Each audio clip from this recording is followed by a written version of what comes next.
enomuntu kwi-role yabo owuthisha ofundisayo seswama ukuthi ungilalela I'm so sorry but I'm just being honest ukuthi ureal usama phambi kwengane zethu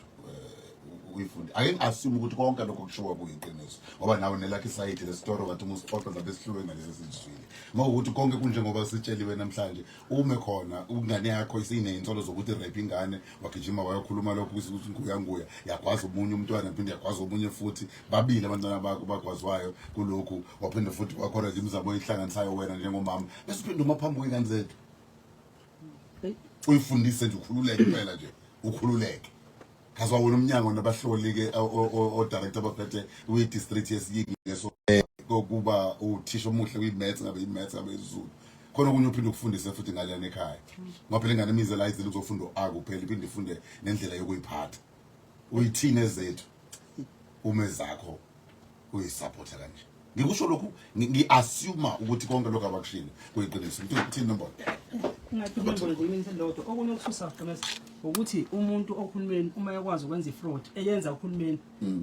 inkantolo iphinde ingacacisi lo muntu ukuthi ngempela uhulumeni kufanele enze njani ngathi because ifraud phela bayenzile bobabili namgaba eyenza umgaba kaqasha uhulumeni noqasha uhulumeni but still usahulumeni uyasebenza uyafundisa usazo apply ama position nomuntu uhulumeni uthembele noma akathembeleni but yasazi enkantolo ithini inamba ikhona kanza ukuthi 06 77893082 sabo salaka indoda mfethu bahlisa umoya hleze ayiphakela bazela abantu abadala bekhuluma mayenza into oyisola ngayo kusasa uNkulunkulu uyawazi ukulwelana nezimo ilokho nje ngakusho mfethu awubanga igwala ngingabuyiseli but ube yiqhawe kunezimpilo ezimpe eziningi oyiwina ngongalwe ngoba namandla ubona labo bafana labo bezintothoviyane phambi kwakho ukhiphayo but ngabasi awunasinawe la manje qhubeka bentume bemntwana sawundi nyama yengwenya yabo ngomhle sinyama yengwenya ngakhona nomntengeza ndamswela umsila fire sibona bayethelu qiniseka ukuthi beke kanjani ingakho okudala ukuthi ngalivula icala mina ngoba ngihloniphe umphathi omkhulu umphathi station umphathi wecluster kusukela eMtuba kuze kuyofika eMangozi ngahlonipha umphathi weMantshi ukuthi angikwazi ukuvula icala ngisazokhuluma nomuntu omkhulu ngoba ngisazokuza ukuthi thina njengabantu abonile isiyalo sakhe sinikeza sona sibhekile khona manje sengithola ukuthi sengiyaboshwa kanti ngiboshwa nje vele kunamanqine enyathi ebelokhu eqhubeka njalo umama kaMakoti yena osiqhatha kakhulu umndeni wakwaNtuli abantu abasiqhatha kule nkinga umndeni wakwaNtuli ufuna uhlangana nomndeni wakwaMgabhe umama lona useze wangiphendula wathi mina ngidayise ingane yakhe umfana lo ugwaze izingane zakamakhelwane megwaze izingane zakamakhelwane umfana waboshwa ukuthi akaboshwanga ngizosho njalo ngoba akekho inkatho akaboshiwe kuzobe namanje lokhu okwenza khona lapha umfana lona ngitheme ngimfica ngesonto elele nentombazana endlini ngambuza mfana emzini kababa wena ulala nentombazana ngisho abafowenu ngisho ingane engizalayo kaze lala nentombazana ufuthi uma sengisho lokho wathi umfana wena baba wahamba wakhuluma nomndeni wakamsana wathi umndeni wakamsana mina ngiboshwa ngoba ngaripe ingane wakamsana ngithi mina kwakumsebenzi wamaphoyisa lo wangawona umsebenzi wami wena ukwazi abantu uthunywe yimi uthi ugogo wakhe mina ngahamba ngawufuna igebengu ingakho lo mfana ekwazile uyilayile igebengu wayikwazi asiphaleni baba ebelodwa ufakile ubukhosi uzokhuluma nenkosi ngekudala kuyabonakala kuhamba kahle ukugerelela kwabo nanokuthi mase siphetha isiphi into ofisa ukuyibona yenzeka njengesiphetho la mina engifisa ukuthi kwenzeke ngoba ngiyesaba kwamanje njobe sekungena amadoda lapha ekhaya ngiyesaba and baningi abantu asebengisabisile khona abangitshela ukuthi ngizophuma ngecasket bangifonela bathi ngizophuma ngecasket kunjalo kwayona le ndoda ngoba ngiyalizwa iphimbo ukuthi kwangomunye wabo lona wangitshela ukuthi ngizophuma ngecasket okusho ukuthi impilo yami nje South Africa sengifana nomuntu ngiphucwe yonke into nomuzi ngiphuciwe and yena uhamba obhalisa ingane esikoleni ngegama lami wafike wasayina esikoleni ukuthi yena umarriage nami likhona iphepha elisho lokho ngo-September ngomhla ka9 wahamba wabhalisa ingane esikoleni ngegama lami konke lokho mama Uyasebenza yena usisi. Uyasebenza uthisha kwesinye sezikole phesha kwenkolozo umpumelelo. Kodwa esafunda kwayesizwe wawusiza nawe. Mina ingane lezi nje zifundiswe yimina kusukela ngo2017 kwaze ngo2018 kwaba ngo2020 sashada na ingane zakhe ekhera kumina zikhokhelwa yimini staff kwayona leyo mfana esingijikelele bifuna ukungihlaba ngomesa. Yeyinye yengane bikhokhelwa yimina ifunda kwesinye isikole kuthiwa isalabasha. Ngakho kabe yaba necala futhi yalenza ukulala nenye ingane yakomunye umuzi. Wathatha mina ngahamba ngakulowo muzi wakachonga. Umesa akho lezingane ufike nazo ingane lo mfana ufike naye nentombazana ufike naye. Okay. Lalokho sefam sokhuluma kanjani ke nobukhosi sizwe ukuthi ke sebelibhekile lolu daba ubukhosi balapha nakwampukunyoni inkosi uNtokozo Umkhwanazi umuntu omdala sokhuluma naye masibuyele kanjani kumhlobo. Amukela ngani zakwethu uma umusha ngicela ungakhohlwa ukusubscribe uphinde ungifollowe lapha ke epage HF The Soul SA la ke mfethu udaba luthinta ke omunye owamadoda ke akhona la eNingizimu Afrika isibongo sakhe ke uMkapi. Luthi ke udaba ithole kanzima le ndoda ke yakwaMkapi. Lolu daba silethulelwe ke Ithuleleni TV njengoba sizwile ke nalapha ke ukhosini lapha ekseni kuvuka Mzansi breakfast show lapha ke ibikhuluma ke lensizwa ke ngodaba ebhekene nalo. Thoke kukhona ke isisho esithi ke inyelezelwe imalas endlini. Lokho ke kusho ukuthi ke izalele inja izalele endlini. Okay, lapho ke usuke ubhekene nenkulu inkinga empilweni yakho uma ke kushiwo njalo ngokusho ke kwayo Ithuleleni TV. Uma ke siqhubeka nalolu daba ekseni nje kakhulukazi ke ngizosho kanjalo ekseni kakhulu impela ngizothi eyintatha iye yaposta ke Ithuleleni TV epagini layo la Facebook bethi ke namhlanje ohlelweni ke ezweni sakhile sizobe ke sixoxa nayo ke lensizwa ngosizi lwayo ke ebhekene nayo. Yabo uma ke siqhubeka bathi ke bazophinde ke futhi ke bebheke nezinqumo ke zenkantolo ukuthi ke ngabe sona ke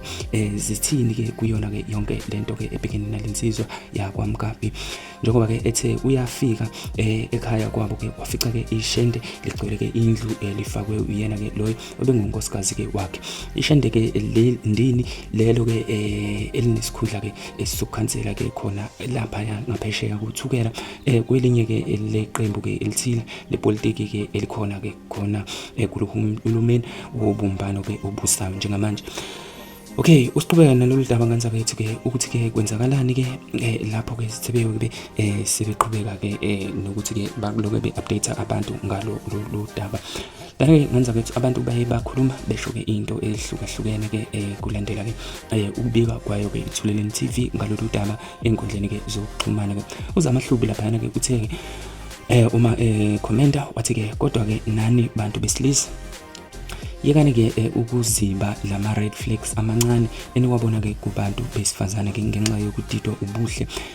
asuke ke nabo ngaleso sikhathi. Ikhiwane elihle ligcwala ke izibungu. Anyway, be strong Mr Mkapi kusho yena ke lapha uzamahlubi. Masidlulela phambili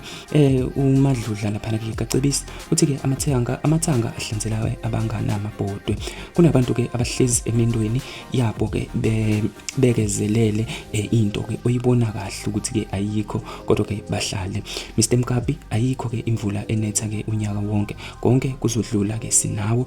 kulobuhlungu sizokukhulekisa ngamanye amazwi basho kanjalo ke uphume kule nkinga ke obhekene nayo lapha manje ushaya ke uPretty Madludla kacebisa. Uma ke sidlulela phambili ngani zakwethu Emmanuel Ndlangisa uthi ke inkinga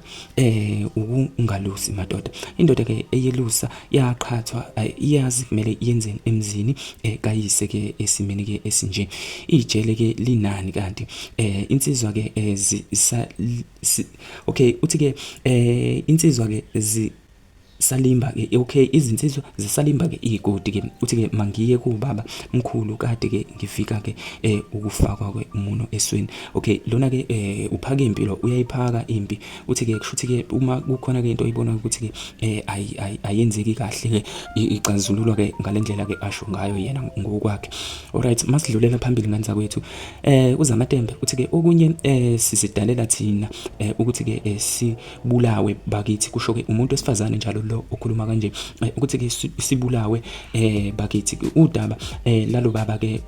ubekezelile noma ke sengenza noma yini kulesi singeke ke uze umsole. Mina ke ngokubona kwami kwangeke ke kube yinto ke kodwa ke ekhulumeka kanje uma ke ukuthi ke leso kwaba isinqumo ke avele asithatha nje kusukela ekuqaleni ebona ke yona ke leyo nto ke red flag noma ke ebona ke lezo zenzo zakhe lo sisi ke amthatha ke waba unkosikazi wakhe. Uma kuukuthi wagcina ethatha inqumo ke ezibheke eceleni lokho ke kwakuba ukuthi ke amadoda ke ayizinja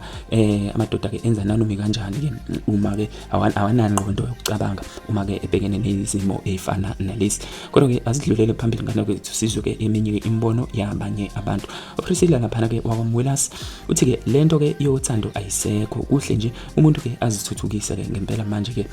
eyokugana nje nokuganwa akuyona ke yethu esho kanjalo ke laphana ke umwelasi. Alright, ngizogcina ngaye lo uBhova soka lentombi laphana ke uthi ke akadubule phezulu ke ngevolovolo kusho yena ke uBhova. La ke ngenza kwethu ke selingaphasisi kodwa ke ukuthi ke abantu babhale mhlambe ke noma ke ba comment ngezinto ke ezingakhombi ukuba indlela eyaphambili, kodwa ke yeke phela wayi control imizwa yabantu ke nendlela abacabanga ngayo uma kuwukuthi bayabona izimo lezo abasuke bebhekene nazo ukuthi bengayixazulula ngaleyo ndlela. Kodwa ke akuyona into ke ephasiswayo esikhathini esiningi ukuthi ke udlame kube yiyona into esixazululo ekugcineni kwakho konke, ngoba umuntu ogcina egacele nogcina ejele ke uwe mnikazi ke walo udaba. Anyways bafethu, ngiyacela ukuthi ke eniphawule ngalolu daba njengoba sizizwele nathi ke lapha yana ke kuona ama video nakhona ke eRadweni Ekseni, njengoba ke kade ke kukhulunywa ngalolu daba oluthinta yena ke uMr Mgabi. Bafethu, ngiyofisa ke nami ukuzwa uvo lwenu kuyona ke comment section ezansi, akhohlwa ke ukulike le video.